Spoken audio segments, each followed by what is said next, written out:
Olá amigos, estamos iniciando mais um programa Para Viver Bem. Programa produzido pelo IDHP, Instituto de Desenvolvimento Humano Pazian, e contando com o apoio do Instituto Vera Lúcia Cardoso, dos nossos amigos Caio e Rafael. Eu gosto sempre de falar, porque quem faz o bem a gente tem que falar, não é? Então, obrigado a esses amigos, a esse instituto.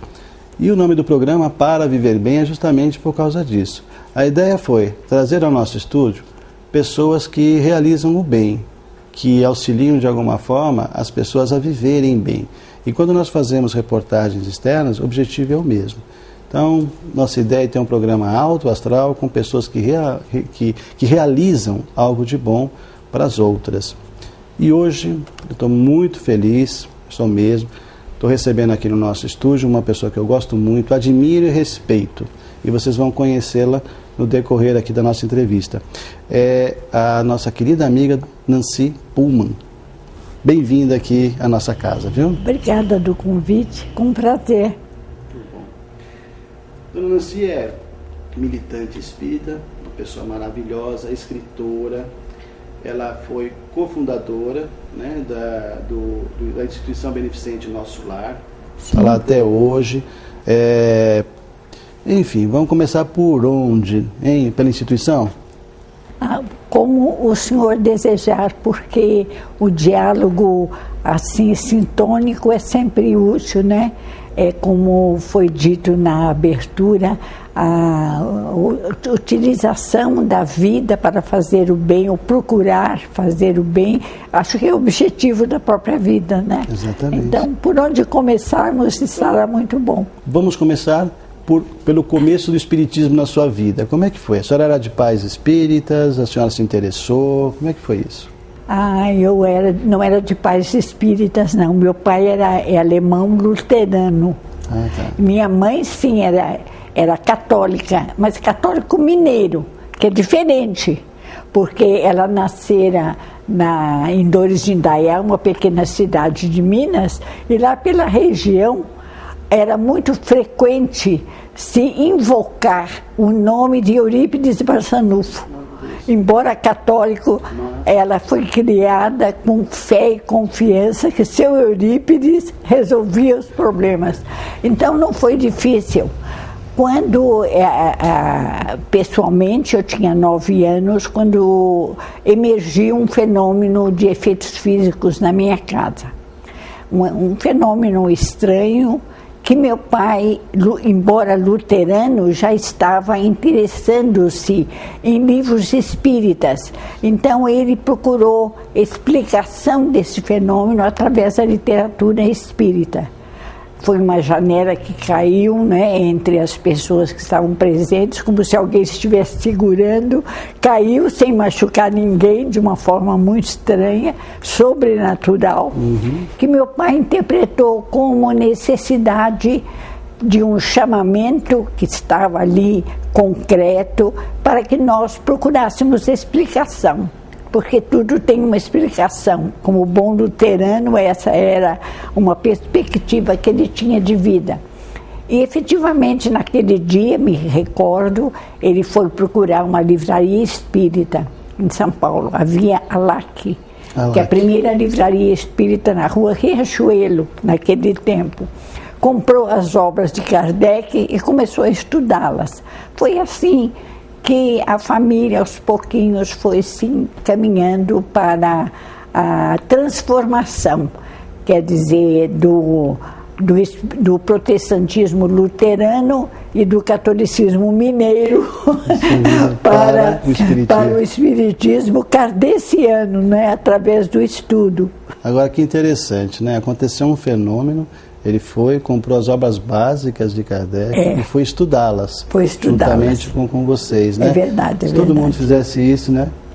Também penso, porque, na verdade, o espiritismo, a curiosidade para os fenômenos outrora chamados sobrenaturais, que em espiritismo são naturais, né? Exato. Ele chama atenção para uma curiosidade que leva a buscar explicação. E ele tem explicações a dar, né? Exatamente. A doutrina espírita contém as respostas para esse desafio que por sinal está desde o tempo, eu estou com mais de 80 anos, então posso dizer que nessa longevidade as coisas mudaram muito, mas no meu tempo, quando entramos na doutrina espírita, os fatos relacionados a efeitos físicos eram até mais comuns que hoje, chamando atenção efetivamente.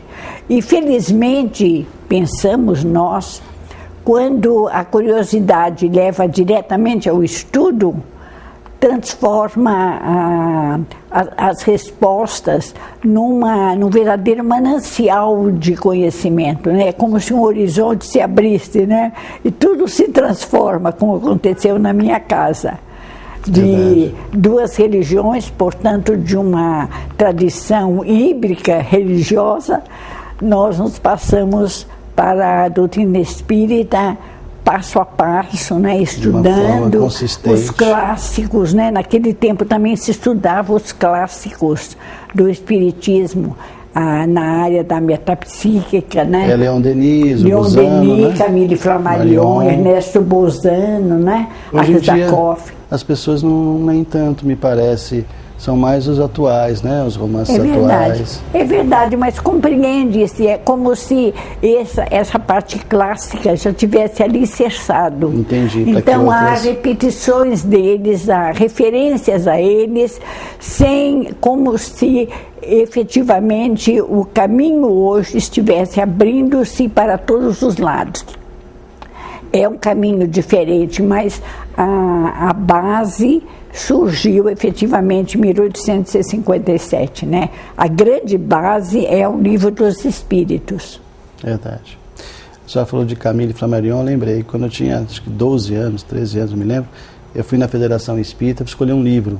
E de tantos livros que tinha, eu escolhi do Camille Flammarion, O Desconhecido e Seus Problemas Psíquicos. Grande então, livro, eu ficava ali lendo aquilo e o pessoal falava, esse menino é doido. Eu sou doidinho até hoje por causa disso, viu? Que bom.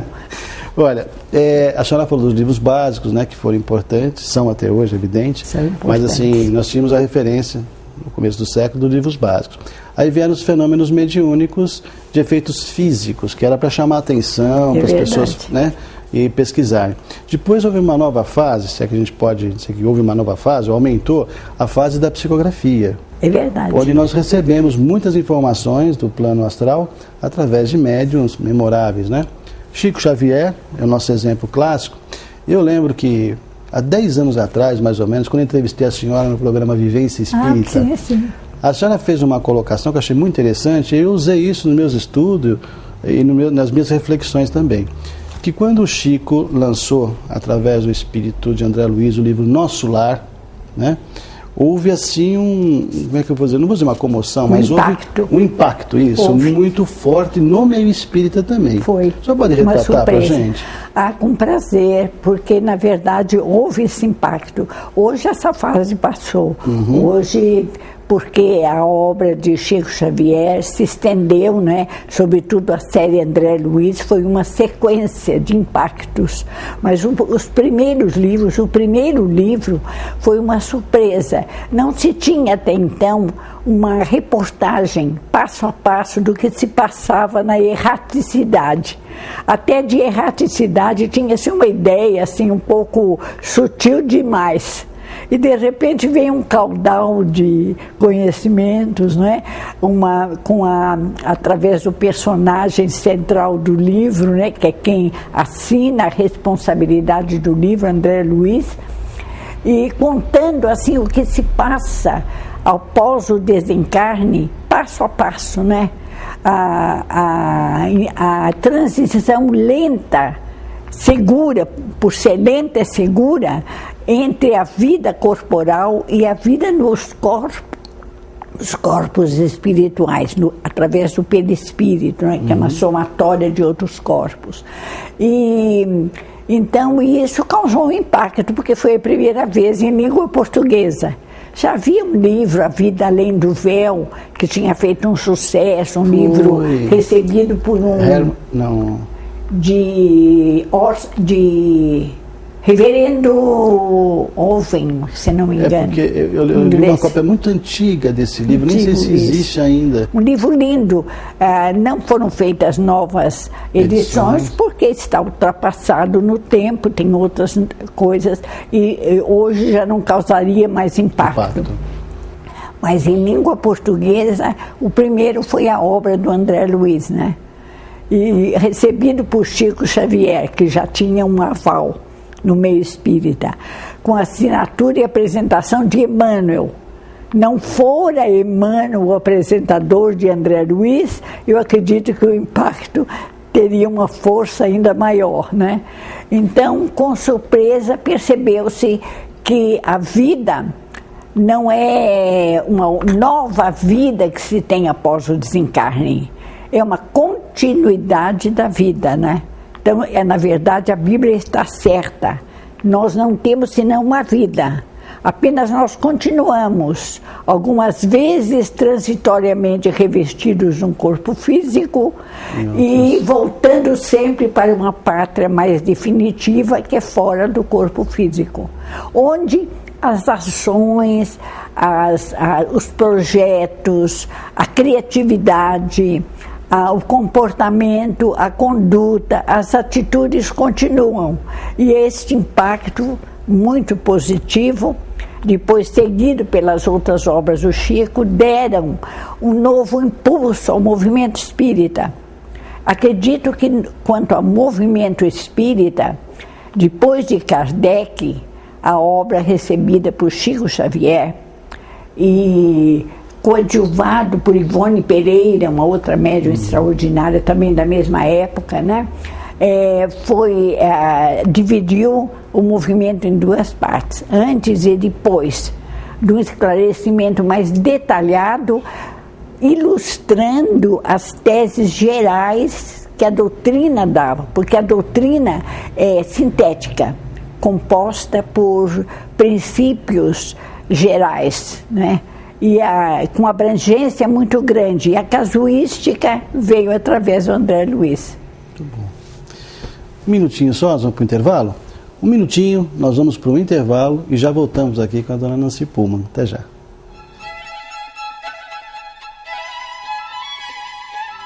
IDHP, Instituto de Desenvolvimento Humano Pazian. Aqui você encontra acupuntura estética facial, terapia floral, aulas de yoga, coach pessoal e outras atividades. Conheça o nosso instituto, Rua Camé, 377, na Moca. Acesse o nosso site www.pazian.com.br ou ligue para 2591-9876. Venha conhecer-nos. IDHP.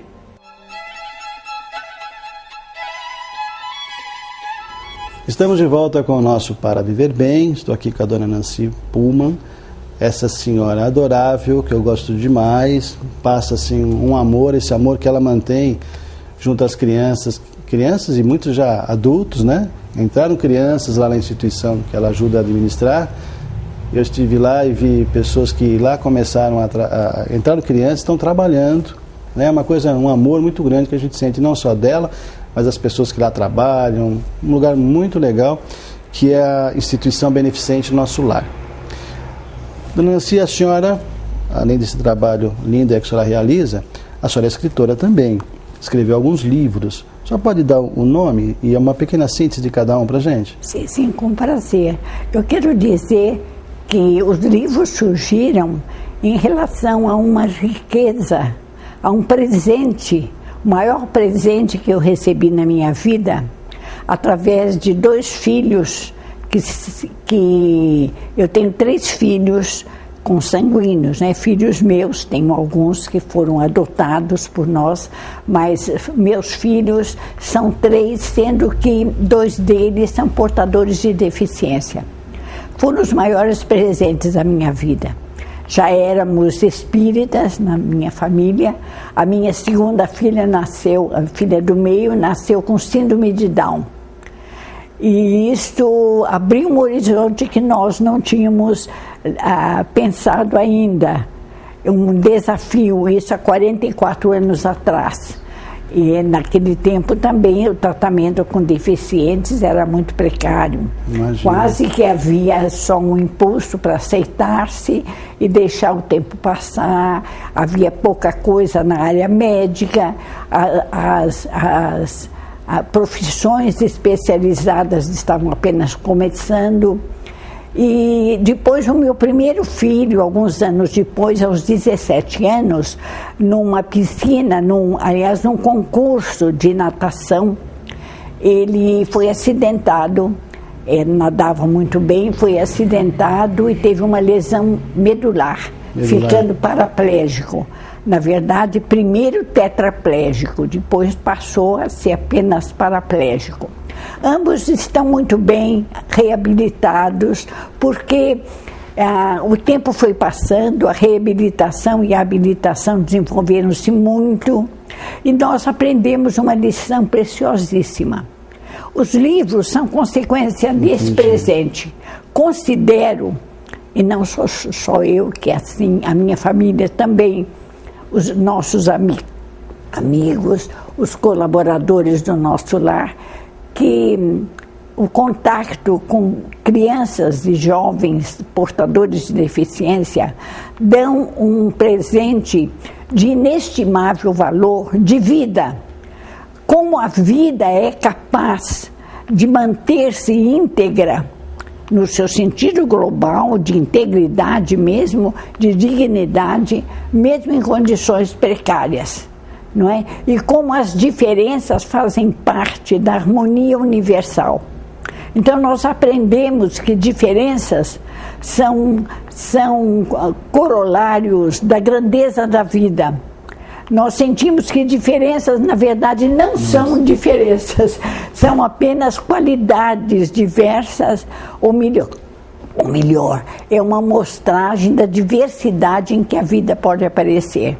E para nós isso foi uma descoberta enorme. Então nós escrevemos sobre isso, direto ou indiretamente. Quais foram os livros? Nós temos um livro que saiu, que já é antigo, e foram feitas foram feitas 10 edições. Temos mais de 80 mil livros vendidos durante as edições. Chama-se O Castelo das Aves Feridas. Aves feridas são as crianças portadoras de deficiência.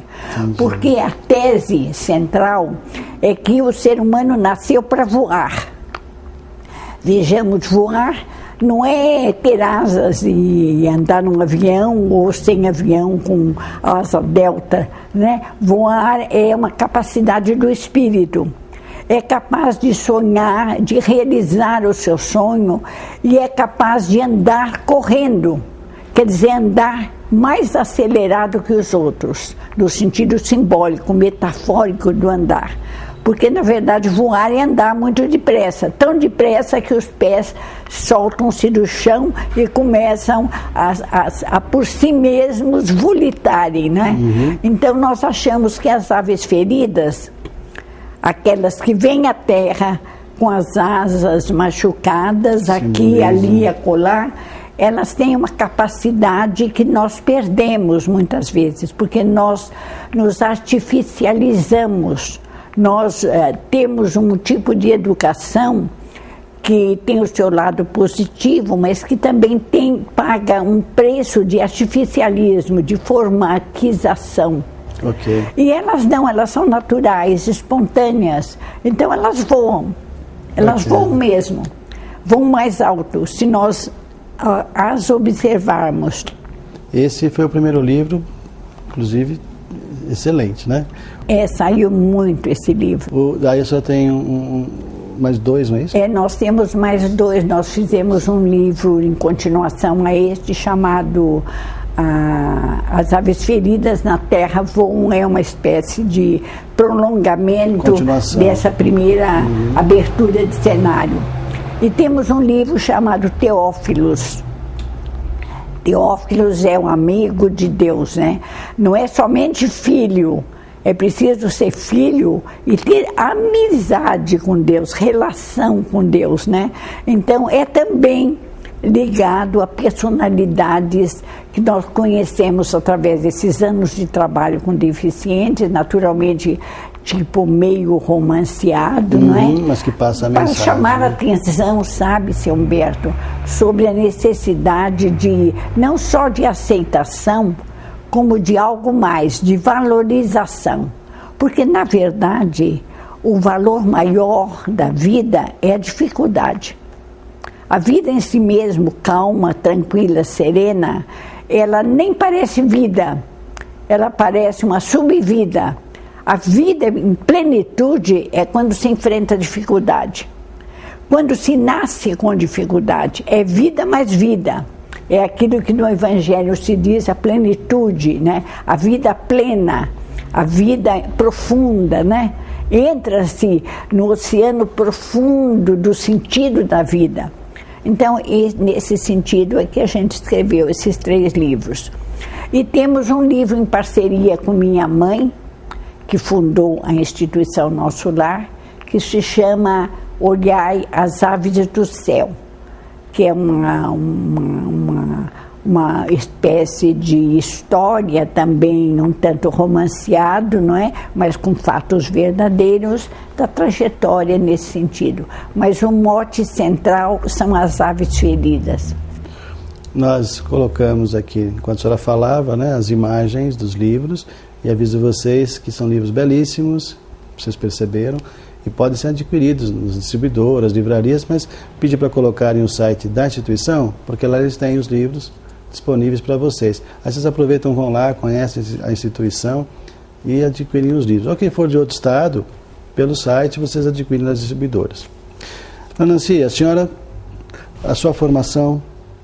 A minha formação também é híbrida, também, um pouco de... porque a minha primeira formação foi ligado ao que eu chamaria de vocação inicial. Eu tive uma vontade de entrar para a área do direito e frequentei o primeiro ano, os primeiros meses da Faculdade de Direito do Lar da São Francisco.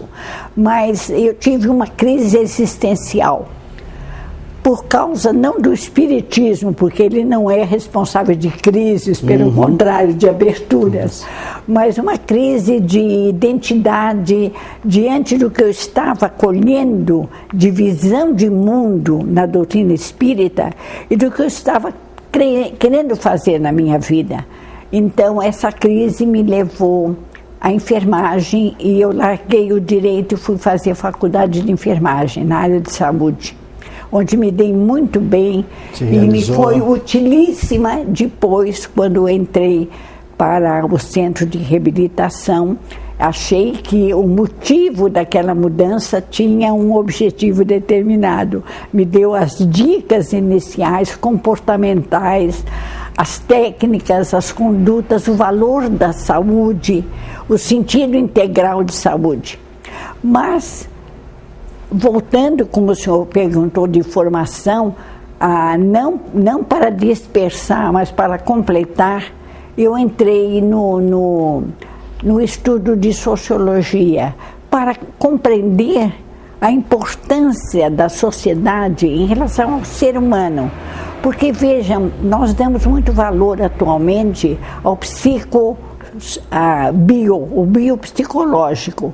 E a socialização é tremendamente importante. E eu sentia que era preciso que a gente, vivendo na sociedade, procurasse entender também qual é a dinâmica que move o movimento social. Então eu me tornei socióloga, mas lecionando sempre na faculdade de enfermagem. Entendi. Essa é a minha formação. Depois da reabilitação, é claro, da sociologia, passei a conselheira de reabilitação, onde eu encontro o meu oceano de tarefa. Muito bom. Eu acho muito bonita a sua...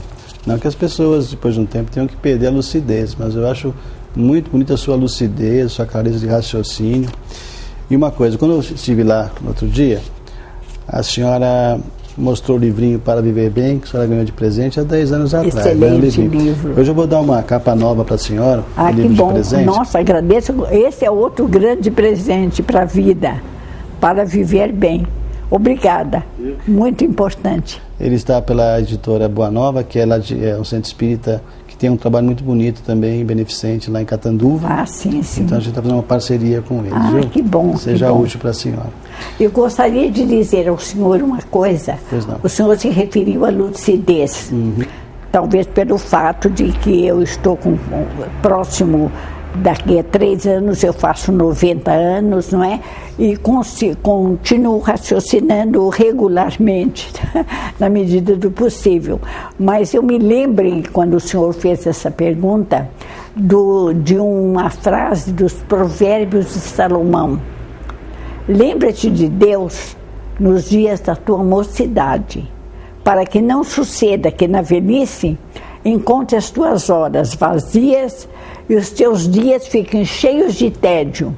Então sugiro a todos os jovens, a todos os adultos, a todas as pessoas que lembrem-se de Deus enquanto a pujança da vida, da memória, das capacidades mentais e físicas estão em plenitude, para que não suceda um desvio e uma ilucidez precoce às vezes, porque a longevidade veio para ficar. Ana, linda. Olha, dona Nancy, obrigado, viu? Por a senhora estar aqui, pela sua presença. A senhora tem uma bagagem muito boa. Eu que agradeço. A senhora vai estar muitos anos com a gente. Eu que agradeço. Espero trazê-la novamente. Os nossos amigos tenho certeza que gostaram. A gente vai, sem dúvida, trazer novamente aqui para a gente continuar prosseando. Só tem muitas histórias para contar. Muito obrigado, viu? Eu que agradeço. Não, eu peço desculpas de ter sido, talvez, repetitiva. Nada, que isso, foi excelente. Meus queridos, muito obrigado pela presença de vocês aqui junto com a gente. Esse programa depois vai ficar disponível no nosso site, www.pazian.com.br. Não só esse, como todos os programas anteriores. Muito obrigado mais uma vez pela presença. Semana que vem, nesse mesmo canal, nesse mesmo horário, estaremos de volta com Para Viver Bem. Até lá. Devia ter amado mais, ter chorado mais, ter visto o sol nascer. Devia ter arriscado mais e até errado mais, ter feito o que eu queria fazer.